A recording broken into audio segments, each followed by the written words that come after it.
Olá, gloriosos e gloriosas desse Brasil. Eu sou Pedro Henrique, do canal Botafogo em Ação, e eu quero fazer uma pergunta para vocês.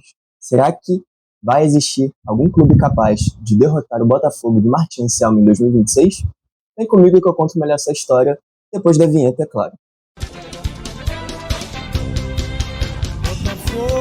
Botafogo, campeão desde 1910. Bom, galera, para a gente entender melhor toda essa situação, é importante a gente visualizar como foi o último trabalho do Martin Anselmi. O Martin Anselmi, ele ficou à frente do Porto de janeiro até junho, ou seja, 5 meses de trabalho, onde ele fez 21 jogos, conquistou 10 vitórias, 6 empates e 5 derrotas. Uma média de 1,71 pontos obtidos por jogo. Os números, eles deixam um pouco a desejar, né, porque é um número muito baixo, então não tem como a gente tirar dados muito precisos disso, mas o que a gente pode aproveitar e devemos aproveitar é como o Porto se comportava em campo. Basicamente, vai existir diferenças, né, entre o Porto e o Botafogo, óbvio, mas é importante a gente entender que a mesma filosofia vai se aplicar para os dois times. O Porto, ele, com o Anselmi, era um time extremamente ofensivo, né, num jogo ali que você tinha uma posse de bola ok e fazia infiltrações para sufocar o adversário e sempre ali muito em cima do adversário, né, não deixando o adversário jogar, não criando espaços para o adversário jogar. Então era um time muito interessante, uma ideologia muito interessante. Mas aí vocês devem estar se perguntando, nossa, uma tática tão inovadora, tão moderna, por que o Porto ele não foi imbatível? Galera, é importante entender que são cenários totalmente diferentes, né? O Anselmi, ele chega no Porto no meio da temporada, basicamente, né?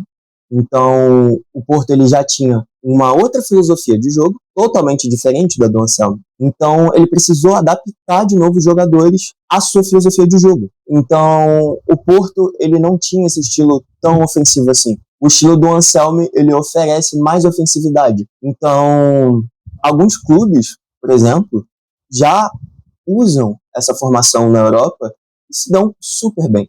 Exemplo disso é o Sport da temporada 24-25, quando o Rubem Amorim ainda estava lá, né? No fatídico jogo do Manchester City. Essa formação, ela colocou em prova todo o poder ofensivo que ela oferece. O time do Sport é totalmente organizado, é claro, também outro cenário diferente. Então, é importante a gente saber que sim, é uma boa tática. Claro, existem os pontos ruins e existem os pontos bons. Bom, é importante a gente saber que toda história boa, ela tem um lado ruim.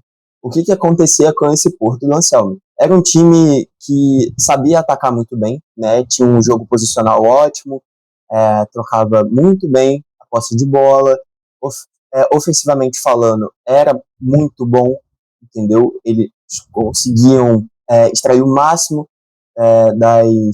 das ideias do Anselmi, mas defensivamente falando, o time era um completo fracasso.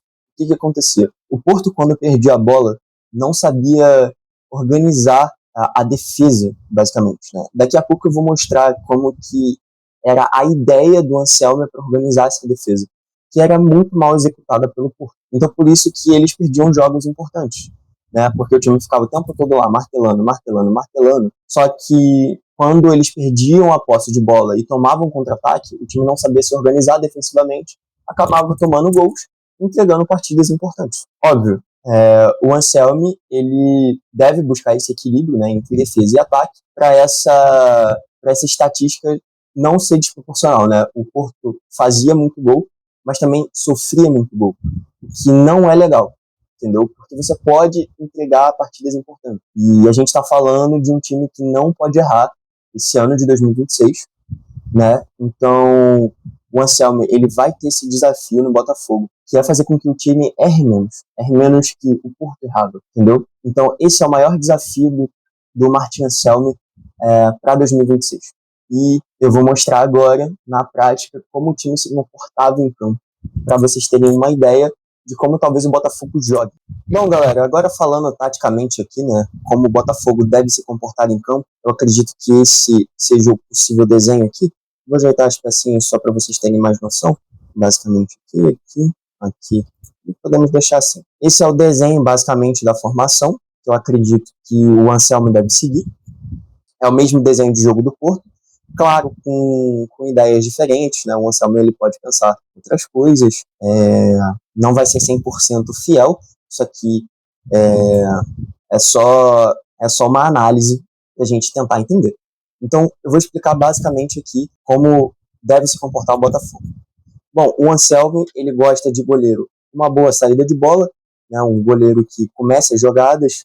Então, o Léo Link e o Neto, eles vão ter esse trabalho de armar boas jogadas, né, começar, né, iniciar ali boas jogadas. A zaga é uma zaga extremamente móvel, então são dois zagueiros de suporte e um zagueiro que sobe para o ataque, para o meio, na verdade, né, para ajudar aqui na questão da armação, até mesmo para caso o time, né, ele esteja meio ali perdido com a trocação de bola, né, com a trocação de passe ali do outro time, ele pode vir aqui para tentar desequilibrar.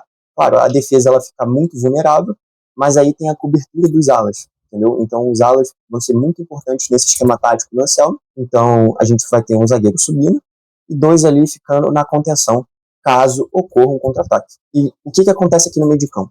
O Anselmo, ele usava dois volantes, basicamente, no Porto. Um que defendia e o outro que fazia armação de jogadas, né, um cara mais ali, camisa 10, digamos assim. Então, você tinha um volante que ele subia para ajudar na contenção aqui, na defesa, quando o time perde a bola, né, e os alas também vão subindo. Os meias, eles vêm para cá ajudar, então o time não fica perdido. Esse aqui é um desenho defensivo do Botafogo, né? E quando recupera a bola, o Botafogo volta naquele mesmo esquema, né? Aqui sim. Aí vou pegar essa pecinha aqui e aqui. E agora, o que é mais interessante é esse ataque aqui. Bom, o Anselmo, ele jogava com dois meias de muita qualidade, muito drible, uma finalização boa, um poder de decisão muito bom, né, que ajudava bastante o Porto a sair de algumas situações, né, então, até definir partidas.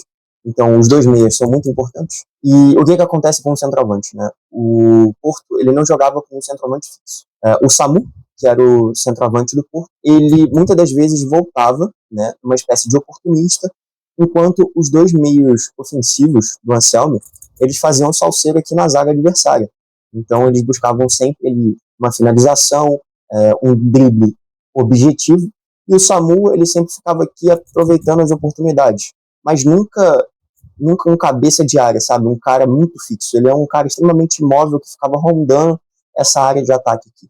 É muito interessante depois vocês pesquisarem, né, sobre como o Porto jogava, para vocês entenderem melhor. E o apoio dos alas também é muito importante, né? Porque os alas, eles sobem aqui para fazerem cruzamentos, né, para tentar também algum tipo de jogada objetiva. Então, são muito importantes para esse esquema tático.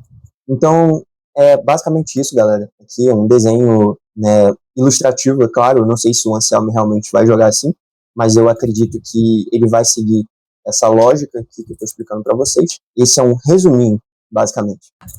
Então, voltando, né, eu tentei ali explicar brevemente, né, no campinho como vai funcionar. Claro, galera, podem ser mudanças.